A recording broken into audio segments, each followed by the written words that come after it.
ये मोदी जी कर क्या रहे हैं? अरे वेस्टर्न कंट्रीज को देखो, वो कैसे काम कर रहे हैं।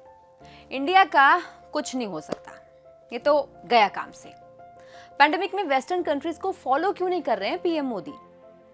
अरे सरकार अंधाधुंध पैसा खर्च क्यों नहीं कर रही है? भारत के कुछ सो कॉल्ड इकोनॉमिस्ट इंटेलेक्चुअल्स का स्टेटमेंट कुछ ऐसा ही था। नमस्कार, मैं हूं गरिमा और आज होगी बात इकोनॉमिक क्राइसिस से बेहाल वेस्ट की और उनके तरफदारों की, जिनके जाल में भारत अगर फंसता तो पता नहीं क्या हो जाता।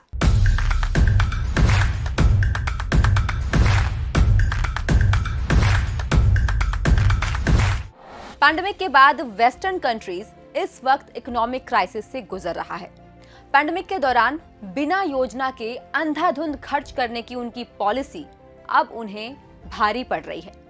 बेवजह और अनाप शनाप खर्च के फंडे का रिजल्ट ये है कि पूरा यूरोप और अमेरिका रिकॉर्ड इन्फ्लेशन का सामना कर रहा है। हालात कुछ ऐसे हैं कि आने वाला टाइम इन देशों के लिए और भी क्रिटिकल हो सकता है। इन देशों की तुलना में भारत ने विजडम से काम लिया है। इंडिया ने डिफरेंट अप्रोच दिखाते हुए रैंडम कैश डिस्ट्रीब्यूशन की बजाय नीडी बेनिफिशरीज पर फोकस किया।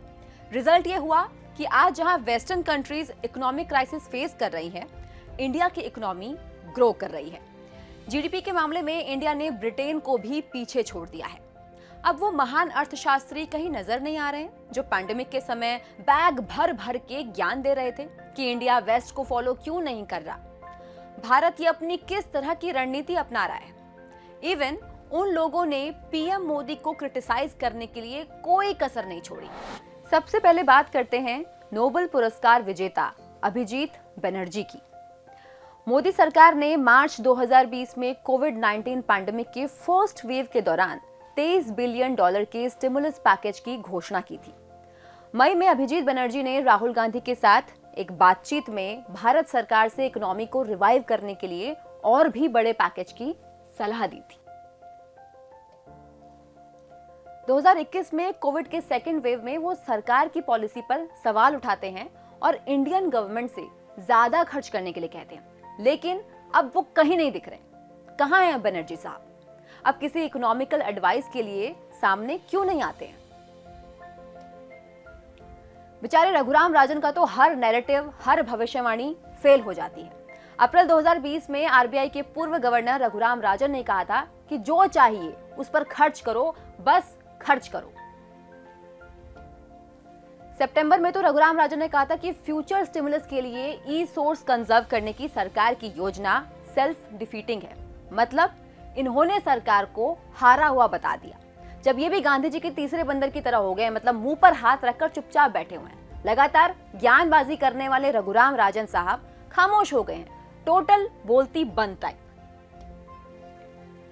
फॉर्मर सीईए अरविंद सुब्रमण्यम मई 2020 में मोदी सरकार को जीडीपी का 5% खर्च करने की सलाह देते हैं। मतलब ये लोग चाहते हैं कि सरकार बस लुट पिट जाए और देश का बुरा हाल हो जाए।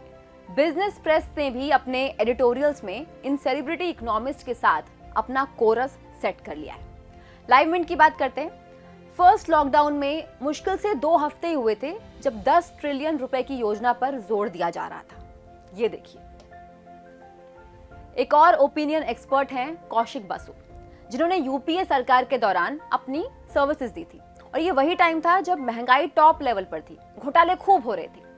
तो वो तब भी भारत को वेस्टर्न कंट्रीज की तरह इन्फ्लेशन, स्टॉकिंग, घोटाले से जूझती रणनीति को अपनाने के लिए प्रेरित कर रहे थे। इन भाई साहब ने कहा था कि भारत को लार्ज फिस्कल स्टिमुलस की जरूरत है। तो सच तो यह है कि यूनाइटेड स्टेट्स सीक्रेट सर्विस के अनुसार पश्चिमी देशों में जिन्होंने फ्री पैंडेमिक प्रोग्राम्स पर बहुत सारा खर्च किया, वहां घोटाले सामने आए हैं। अब कौशिक बसु साहब भी चुपचाप का रास्ता पकड़कर चुपचाप बैठे हैं। अब वो वेस्टर्न गली छोड़कर ईस्ट निकल गए हैं शायद। दूसरी ओर भारत सरकार की रणनीति थी वेट, वॉच, देन रिस्पॉन्ड, यानी देखो, सोचो, समझो, फिर करो। जल्दबाजी की कोई गुंजाइश नहीं। जैसा कि principal economic advisor Sanjeev Sanyal ने कहा था कि आर्थिक विशेषज्ञों के जबरदस्त दबाव के बावजूद मोदी सरकार ने जल्दबाजी में इरिवर्सिबल पॉलिसी डिसीजन लेने के बजाय एक कैलिब्रेटेड अप्रोच अपनाने पर अड़ी रही। कोविड महामारी के समय मोदी सरकार ने प्रेफरेंस दिया नीडी सोसाइटी को। उनके लिए मुफ्त राशन की व्यवस्था की, डायरेक्ट बेनिफिट ट्रांसफर किया, एमएसएमई को क्रेडिट और लिक्विडिटी एक्सटेंशन द्वारा स्टेबल किया। भारत सरकार ने फिस्कल स्टिमुलस एक डिसिप्लिन अप्रोच के साथ लागू किया था। दूसरे देश जो बेवजह और अनप्लान्ड खर्च कर रहे थे, वो महंगाई और इकोनॉमिक क्राइसिस से गुजर रहे हैं। इस मामले में इकोनॉमिस्ट अरविंद पनगड़िया की एडवाइस भी अप्रोचेबल थी। उन्होंने कहा था कि अगर इकोनॉमी को संकट से बचना है तो डेब्ट को कंट्रोल में रखा जाना चाहिए और भारत सही दिशा के शुरुआती संकेत दिखा रहा है। वहीं सीईए के सुब्रमण्यम ने मई 2020 में एक बात कही थी कि दुनिया में कोई भी चीज मुफ्त में नहीं मिलती।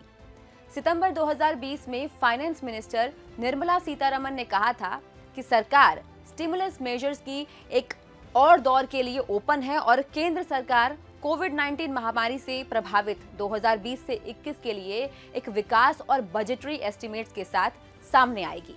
इसी तरह पीईए संजीव सान्याल ने अक्टूबर 2020 में बताया था कि सरकार अर्थव्यवस्था में मांग को बढ़ाने के लिए उचित समय पर और प्रोत्साहन की आवश्यकता को पहचानती है। इसी बीच फॉर्मर अमेरिकी प्रेसिडेंट बराक ओबामा के top economic advisor Larry Summers ने अमेरिकी प्रेसिडेंट बाइडेन द्वारा हस्ताक्षरित 1.9 ट्रिलियन डॉलर कोरोना वायरस प्रोत्साहन पैकेज को ये कहते हुए खारिज कर दिया कि ये 40 सालों में सबसे गैर जिम्मेदाराना आर्थिक नीति थी। वहीं अर्थशास्त्री डॉक्टर अरविंद विरमानी ने पैंडेमिक की शुरुआत से ही ये कहा कि फिस्कल स्टिमुलस का कोई पॉजिटिव आउटकम नहीं है। इसी तरह इकोनॉमिस्ट सुरजीत भल्ला ने ये कहा कि भारत ने न केवल अपनी स्टिमुलस रिस्पांस को सही ढंग से स्ट्रक्चर किया है, बल्कि महत्वपूर्ण आर्थिक सुधारों को लागू करने के लिए आपदा को अवसर में बदलकर एक कदम आगे बढ़ गया है भारत। आर्थिक विशेषज्ञों और नीति सलाहकारों के एक सिलेक्टेड ग्रुप ने बार-बार जमीनी हकीकत से परे सुझाव दिए। सिलेक्टेड मीडिया माउथपीस भी उनके सुर में सुर मिलाते रहे, लेकिन मोदी सरकार एक प्लान्ड वे में पूरे आत्मविश्वास के साथ आगे बढ़ती रही। इकोनॉमी पर शेखी भगाड़ने वालों को वो लोग अब कहीं भी नजर नहीं आ रहे, जैसे कि उनको कोई सांप सूंघ गया।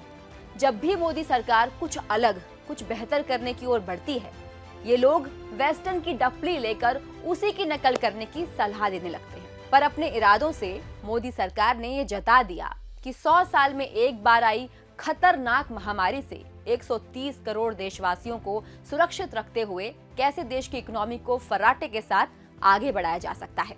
नीचे कमेंट में हमें बताएं कि आपको ये वीडियो कैसे लगी, और अगर इस वीडियो के रिगार्डिंग आपके कोई भी अपने कमेंट्स बताना चाहते हैं तो कमेंट सेक्शन पर हमें जरूर बताएं। नमस्कार।